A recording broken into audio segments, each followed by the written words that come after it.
Seterusnya kita ada lagi persoalan-persoalan yang menarik kan, berkisar dengan kehidupan kita sebagai seorang pelajar. Sebab kehidupan di Eropah ni macam berbeza, sangat-sangat berbeza. Dan kita ni bila jadi minoriti ni, selalunya rasa rendah diri tu memang cepat sangat timbul kan, rasanya. Tapi once kita ada rasa bangga dengan Islam tu, kita pula jadi macam mana nak bagi tahu yang kita ni bangga ke orang lain, bagaimana? So apakah pendapat panel untuk kita membuktikan keindahan Islam tu dengan jelas, ataupun kita tak dapat tunjukkan tu sebab kita ni telah didoktrinkan dengan media-media, dan tambah kita ni sedikit dekat France ni ataupun di negara-negara Eropah lain. Dan tetapi mesti ada cara kan untuk kita menunjukkan atau merasa izah dengan Islam tu, rasa bangga dengan Islam tu. So rasanya Saudara Nadi boleh ke berkongsi sedikit tentang benda ni, InsyaAllah.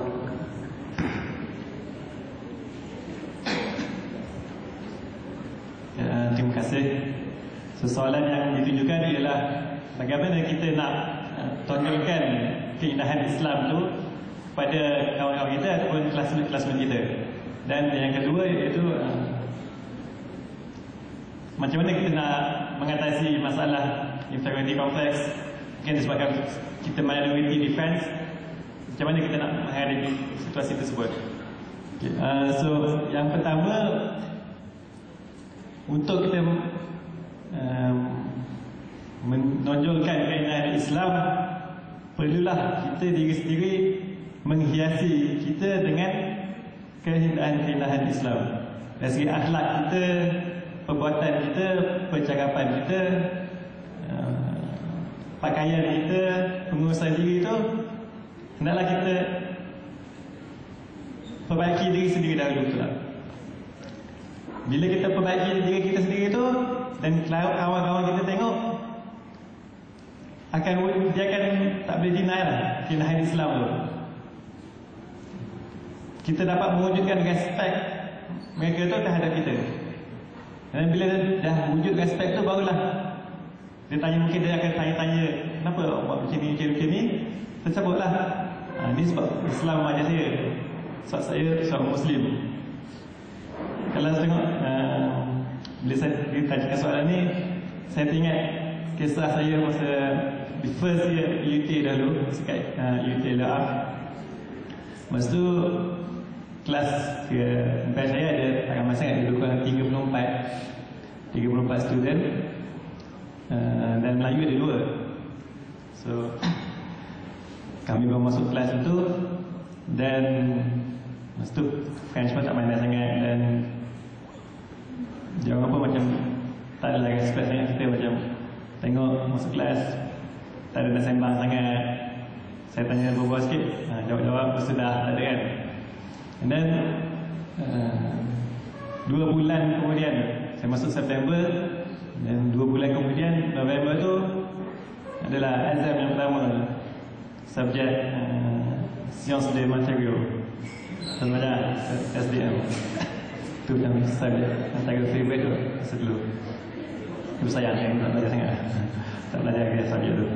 So subjek SDM tu memang saya minat kan, belajar betul-betul. Dan bila dah dapat result tu, kalau kat sistem kat UT tu, dia akan tampalkan jawab result dia. So setiap kali masuk kelas, ada beberapa kenyataan belah kelas tu, boleh tengok lah makan-makan kita semua. Okay. Lepas tu bila dapat result SDM tu, daripada 34 tu, saya dapat kurang, saya ingat first atau second lah, top. Kena tunjuk tapi nak meraihkan soalan. So lepas saya, hari tu saya bila ditampalkan result periksa tu, masuk kelas tu, saya masuk lewat sikit.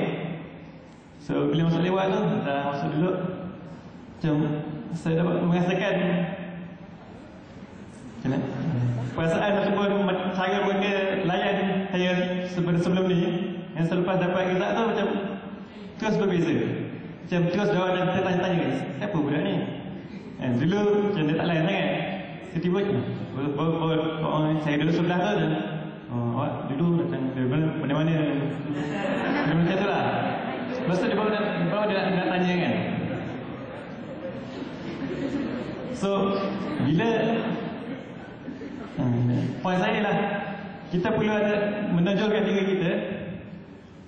Kita kena mewujudkan respect, kena tunjukkan akhlak ciri-ciri yang baik tu. Barulah kita cakap, dia ni boleh lah, dia orang dah respect kita tu. Jangan kita tanya kenapa. Dan kenapa tu kita boleh lah relate dengan Islam. Saya datang ni supaya, kenapa saya buat ni supaya Islam. Kenapa supaya ni Islam kan. Tapi sebaliknya kita tak naklah juga berlaku kalaulah kita datang kelas lambat, pakaian tak pakai kemas-kemas.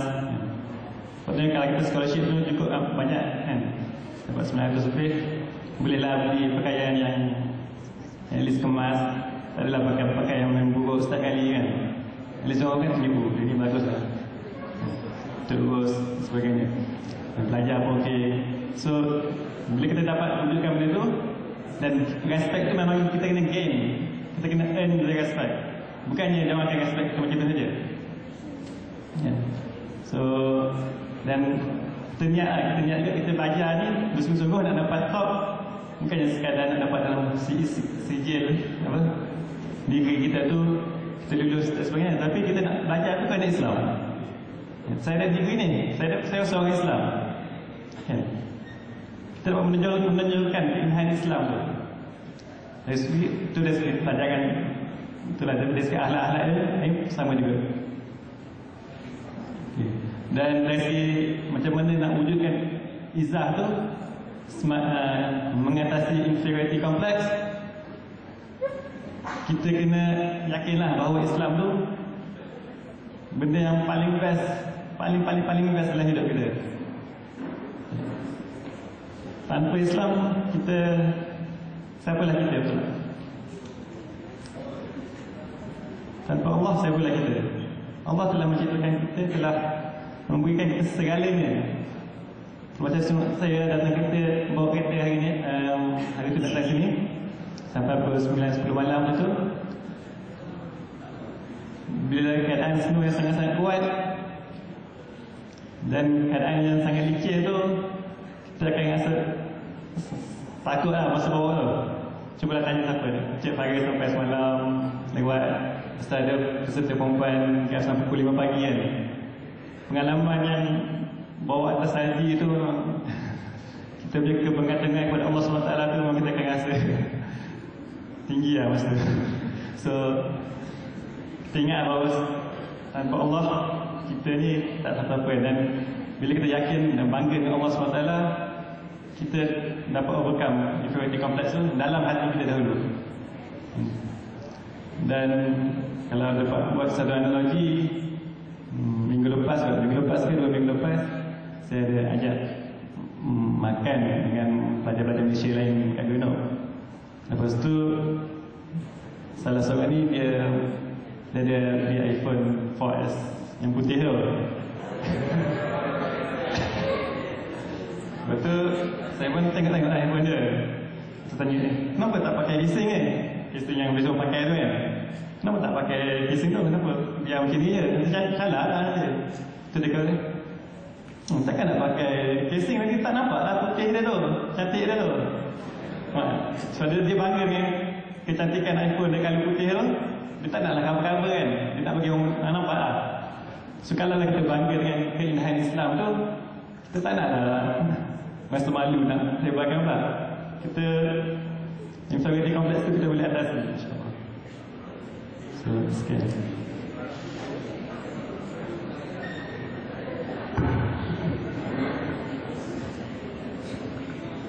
InsyaAllah kongsian tu banyak bantu kita. Ya, kadang-kadang kita bayangkan kita ni lah daripada Malaysia. Bukan lah cakap Malaysia tak power apa, tapi bila orang tanya kita datang dari mana? Berapa ni dua kan? So kita cakap Malaysia. Lepas tu dia akan yang muka pelik. Kat mana tu? Betul tak? So dia kena cakap Singapura tahu. Singapura tahu. Dia cakap sebelah dia kan. So kadang-kadang bila kita macam tu, kita pun rasa apa yang kita nak tunjuk sangat. Sebetulnya tak kan? Macam Ustazah cakap, kita ada emas kan dari diri kita. Takkanlah kita nak buang masa sebab orang cakap benda tu tak bagus kan.